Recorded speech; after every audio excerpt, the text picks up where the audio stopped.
വീട്ടില് അമ്മ എവിടെയാ ട്യൂഷൻ പഠിപ്പിക്കുന്നത്? വീടിന്റെ തൊട്ട് അടുക്കളയുടെ തൊട്ട് മതില് കഴിഞ്ഞിട്ട് അവിടെ അപ്പുറത്തൊരു സ്ഥലമുണ്ട്, പണിതിട്ടുണ്ട്, അവിടെയാണ്. അടുക്കളയുടെ മതില് കഴിഞ്ഞ് അവിടെയാണ് കാർ പാർക്ക് ചെയ്യുന്നത്. ആണോ? പക്ഷെ റോഡ് പണി എന്ന കാരണം ഞങ്ങളെ കാറ് ഞങ്ങളുടെ വീടിന്റെ അപ്പുറത്ത് കുറച്ച് ദൂരം കാട്ടിക്കൂടെ നടന്ന് അതിന്റെ അപ്പുറത്ത് വേറൊരു വീടുണ്ട്. ആ വീടിന്റെ ഫ്രണ്ടിൽ കൊണ്ടാണ് ഞങ്ങള് വണ്ടി ഇടാറ്.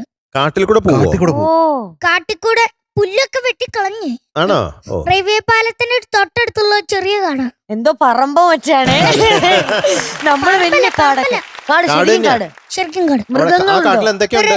മൃഗങ്ങളില്ല, മൃഗങ്ങളില്ലാത്ത കാടാണ്. പക്ഷിയുണ്ട്. പക്ഷികളുണ്ട്. Okay okay. ഓക്കെ, എന്തൊക്കെ പക്ഷി ഉണ്ടായിരിക്കും ഏകദേശം?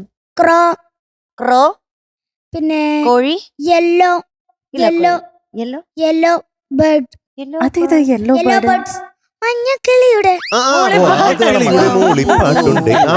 മഞ്ഞക്കിളി.